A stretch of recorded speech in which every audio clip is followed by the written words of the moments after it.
और बड़ी खबर आ रही है धनबाद से, जहां जज उत्तम आनंद हत्याकांड मामले में सीबीआई कोर्ट ने अपना फैसला सुना दिया है।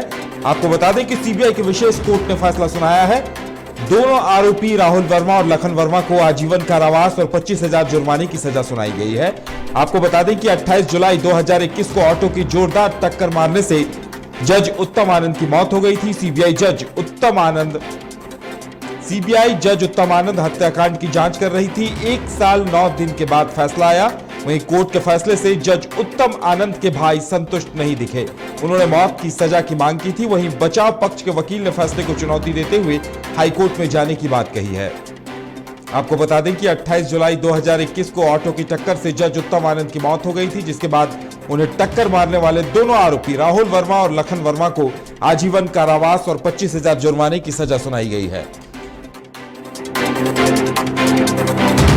जानकारी के लिए इस वक्त हमारे साथ हमारे संवाददाता राजकुमार जुड़े हुए हैं। राजकुमार, क्या कुछ जानकारी मिल रही है?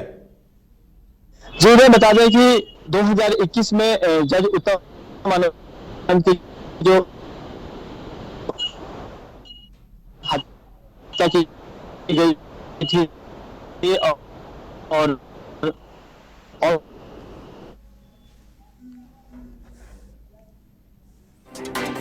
तो एक बार फिर से हम आपको बता दें कि जज उत्तम आनंद हत्याकांड में सीबीआई की विशेष कोर्ट ने अपना फैसला सुना दिया है। अदालत ने इस सजा का ऐलान कर दिया। दोनों आरोपी राहुल वर्मा और लखन वर्मा को आजीवन कारावास और 25,000 जुर्माने की सजा सुनाई गई है। 28 जुलाई 2021 को ऑटो की जोरदार टक्कर से जज उत्तम आनंद की मौत हो गई थी। सीबीआई जज उत्तम आनंद हत्याकांड की जांच सीबीआई कर रही थी। 1 साल 9 दिनों के बाद फैसला आया है। वहीं कोर्ट के फैसले से जज उत्तम आनंद के भाई संतुष्ट नहीं दिखे। उन्होंने मौत की सजा दिए जाने की मांग की थी। वहीं बचाव पक्ष के वकील ने फैसले को चुनौती देते हुए हाईकोर्ट जाने की बात कही है। और एक बार फिर से रुख करेंगे राजकुमार का, हमारे संवाददाता जो इस वक्त मौजूद हैं कोर्ट परिसर के सामने ही। राजकुमार, क्या कुछ अपडेट सामने आ रहे हैं? क्या कहना है बचाव पक्ष के वकील का? जी, इधर बता दें कि बचाव पक्ष का जो वकील है उनका सीधे तौर पे कहना है कि चूंकि जो दोनों आरोपी हैं वो किसी जज को निशाना क्यों बनाएंगे, ये उनका कहना था। और ना वो उन्हें जानते थे ना पहचानते थे। और एक और बात है कि वो परिवार का एकमात्र कमाने वाला बंदा था, जो कि उन्होंने अपने स्तर से कम सजा देने की मांग की थी। लेकिन उस मामले में कहा गया कि जो भी सजा है वह कोर्ट की तरफ से नहीं दिया जा रहा है, बल्कि एक कानूनी जो प्रक्रिया है और जो नियम कानून कहता है उसके तहत दिया गया है। और बचाव पक्ष ने पूरे मामले को लेकर हाईकोर्ट में जाने की बात कही है। उनका कहना है कि पूरे मामले को लेकर वो हाईकोर्ट का रुख करेंगे। लेकिन बात अगर हम जो पीड़ित पक्ष की बात करें, जो कि जज उत्तम आनंद के अपने जो भाई हैं, उनका कहना है कि इस मामले में आरोपियों को मौत की सजा दी जानी चाहिए थी।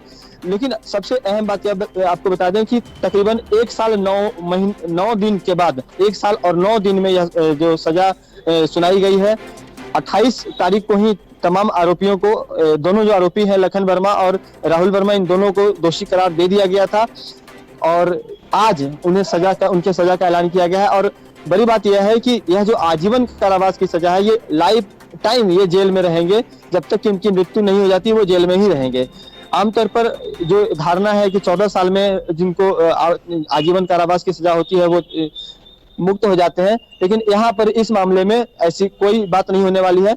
हाँ, आरोपियों को 25,000 रुपए की जुर्माने भी देने हैं। और साथ ही जो इनका एक अन्य जो मामला है उसमें 7 साल की सजा सुनाई गई है। दोनों सजा साथ चलेगी। जी उदय। बिल्कुल। दूसरी तरफ वहीं उत्तम आनंद के भाई संतुष्ट नहीं दिखे हैं, शायद वो फांसी की मांग कर रहे थे। बिल्कुल, जो पीड़ित पक्ष है और उनके परिवार की तरफ से कहा गया था कि इस मामले में चूंकि एक न्यायिक प्रक्रिया में न्यायपालिका के ऊपर एक अटैक था, या जो पूरा जो घटना थी। और सबसे बड़ी बात यह है कि इस घटना के बाद में देश भर में अदालतों की सुरक्षा बढ़ाई गई, जजों की सुरक्षा बढ़ाई गई, वकीलों की सुरक्षा बढ़ाई गई। और तमाम तरह के नए नए प्रावधान किए गए कि कोर्ट में कैसे किससे पेश आना है, किस तरह से जांच पड़ताल के बाद लोग अंदर जा सकेंगे। तो एक बहुत बड़ी घटना कही जाएगी भारत के इतिहास में, और इस तरह के जो मामले होते हैं नहीं के बराबर देखने को मिलते हैं। तो इससे लोग सबक लें और आने वाले वक्त में, आने वाले समय में कोई इस तरह की हिमाकत ना कर सके, इसलिए भी कहीं ना कहीं अधिक से अधिक सजा की मांग की गई थी और इस मामले में मौत की सजा दिए जाने की मांग की गई थी। लेकिन जो अदालत ने अपने स्तर से जो सजा दी है, फिलहाल उससे जो एक मैसेज तो जरूर जाता है। जी बिल्कुल राजकुमार, वहीं दूसरी तरफ सीबीआई की सफलता भी ये कही जा सकती है कि 1 साल के अंदर आरोपियों को पकड़कर अदालत ने उन्हें सजा भी सुना दी। देखिए, इसमें सीबीआई की सफलता ही सिर्फ नहीं कही जाएगी। इस मामले में सबसे पहले जो एसआईटी का गठन हुआ था, जिसमें कि एडीजी के नेतृत्व में एक टीम बनी थी, और उस टीम ने ही तमाम चीजों का अध्ययन करने के बाद में सबसे पहले उस ऑटो को बरामद किया, जो दोनों आरोपी थे उन्हें गिरफ्तार करने का काम किया। उसके बाद उस जगह पर जो तमाम जो आरोपियों ने जहां जहां वो रुके थे, गोविंदपुर में एक पेट्रोल पंप में उन्होंने फ्यूल लिया था, वहां से सीसीटीवी फुटेज निकाला गया। गोविंदपुर ऊपर बाजार से एक सीसीटीवी फुटेज निकाला गया। जैसे जैसे ऑटो का मूवमेंट होता गया, उन तमाम सीसीटीवी फुटेज को एकत्र किया गया और इस मामले में कुल 64 लोगों की गवाही हुई। आप सोच सकते हैं कि किस तरह से पुलिस ने सबसे पहला वर्क किया था। और संजय आनंद लाटकर जो एडीजी थे उस वक्त के, फिलहाल वो डीजी रैंक में चले गए हैं, तो उनके नेतृत्व में धनबाद पुलिस ने जबरदस्त कार्य किया था। और उसी कार्य को बाद में जब सरकार ने निर्णय लिया कि इस मामले की सुनवाई सीबीआई से करवाई जाएगी, इसकी जांच जो है सीबीआई करेगी, तब सीबीआई को यह केस सौंप दिया गया। लेकिन पुलिस ने जो फाइंड आउट दिया था वही लगभग आगे चलकर भी वो तमाम चीजें वही रही। और इस मामले में आरोपियों का ब्रेन मैपिंग भी हुआ, उनका तमाम तरह के जो टेस्ट थे वो टेस्ट कराए गए।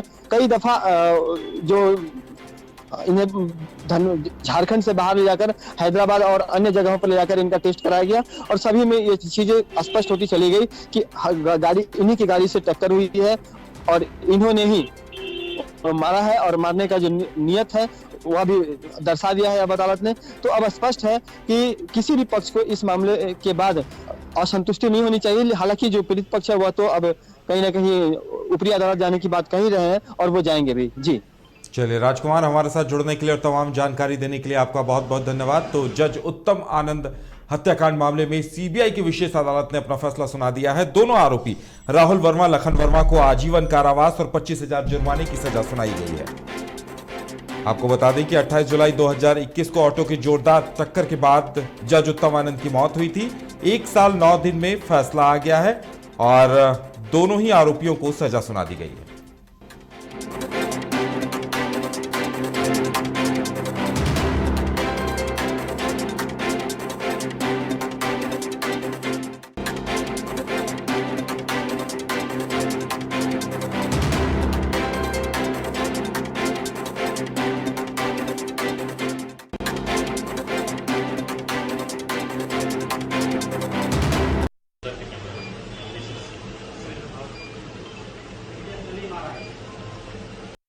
केस में जजमेंट का फाइनल डेट था।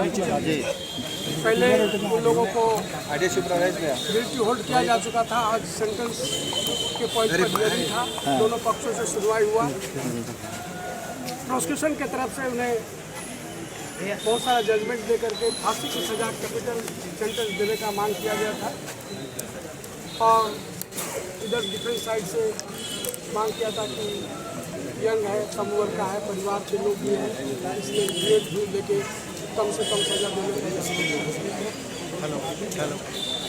ऑनरेबल जज ने पूरे तथ्यों को देखने के बाद जो साक्ष्य उनको मिले हुए थे, उस साक्ष्य के आधार पर उन्हें आजीवन कारावास का सजा दिया गया।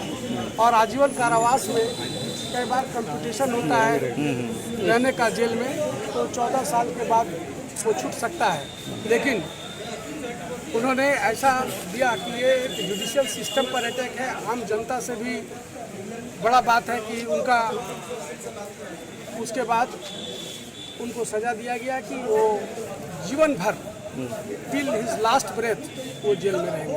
यही 302 का सजा। और कोई जुर्माना वगैरह भी है? जुर्माना 25,000 का दिया गया। 201 में भी सजा का दिया गया।